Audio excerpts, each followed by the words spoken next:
So last night I made a video where I was really going to be going off about the chaperone policies and how I think they hurt everyone, and I stand by everything I was going to say, but basically I was not calm. I was fuming in the moment. So I'm making this video now as a thing to say my thoughts on this issue. So the chaperone policies at Six Flags Entertainment Corporation parks have been a major topic of discussion among the community since they got put into place initially by Cedar Fair, and now they've been adopted by Six Flags Entertainment Corporation at all the parks.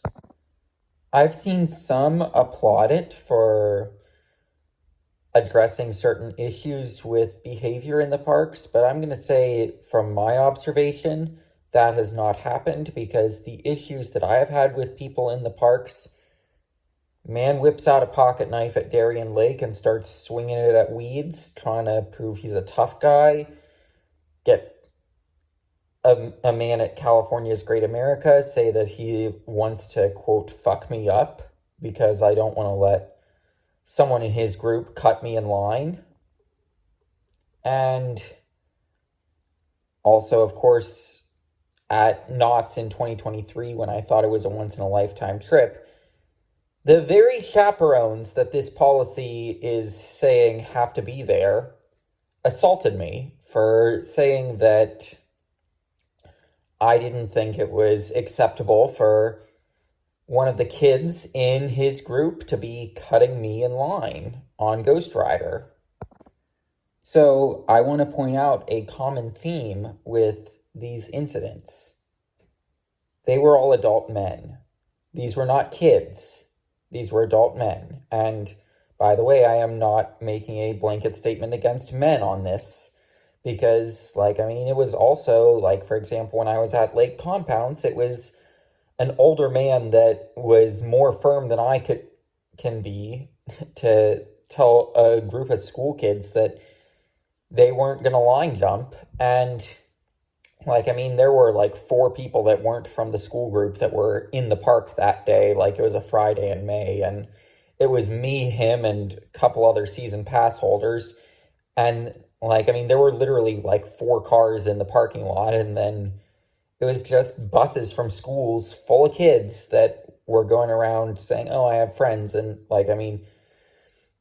anyway, what I'm saying is it was an older man who was a season pass holder that really put his foot down about the line jumping that a lot of those kids were doing. And the problem did die down after he put his foot down. So I want to be clear, I am not saying that men should not be allowed in the parks, not by any means.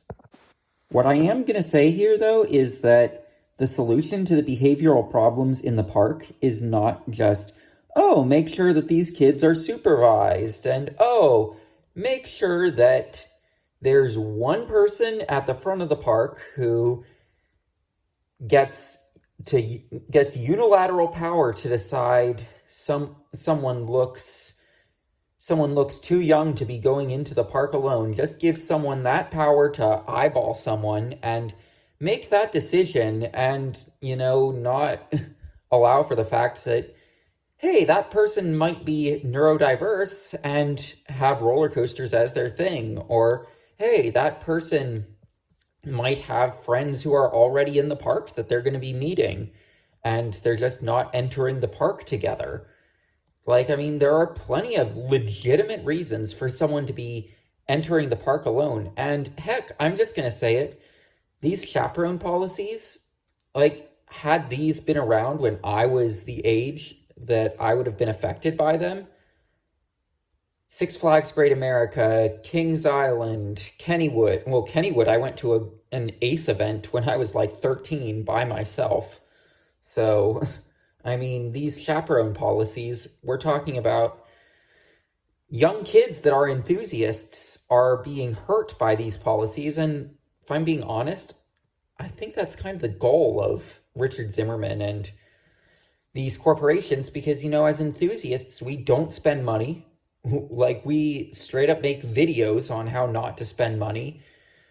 And we just go there for what costs the park money. We generally get season passes, so it's not like we are giving them a lot of money just to go in once, like families do. So ultimately, the reason is for these policies, I am warning enthusiasts.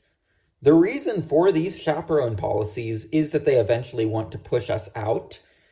There is a park in the UK called Greenwood that, shout out to Q4 Coasters for making me aware of this park. They literally have they have a coaster credit there, and they literally have a you can't enter the park without a kid policy. So, these chaperone policies, how long before they say you can't enter the park without a kid? And it's because of, the market that they're trying to appeal to is those families that are going to be spending the big money. And, they can afford a few thousand roller coaster enthusiasts not going to the park because a few thousand families decide that, the park is the kind of environment for them, because who they think that policy is against is just teenagers that are going to be rambunctious inside the parks. And there has to be a better way to do this than just unilaterally looking at someone and making a judgment of, hey, this person looks too young to be going into the park alone. There has to be a better way to do this behavioral management than having something like that. There has to be a better way than punishing young enthusiasts who have parents that aren't into coasters. There has to be a better way to handle this than doing something like that. There has to be a better way to handle this.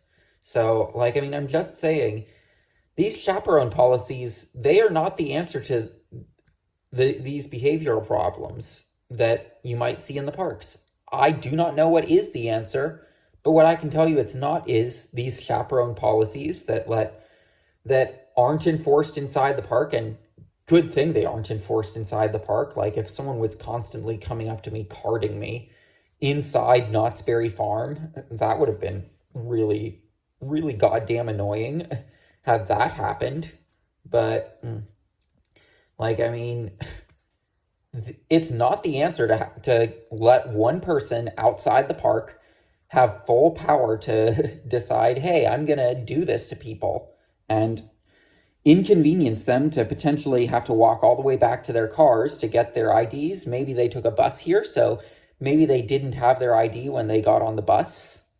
There has to be a better answer to this than doing that. I don't have what the answer is per se, but I can say the answer is not chaperone policies.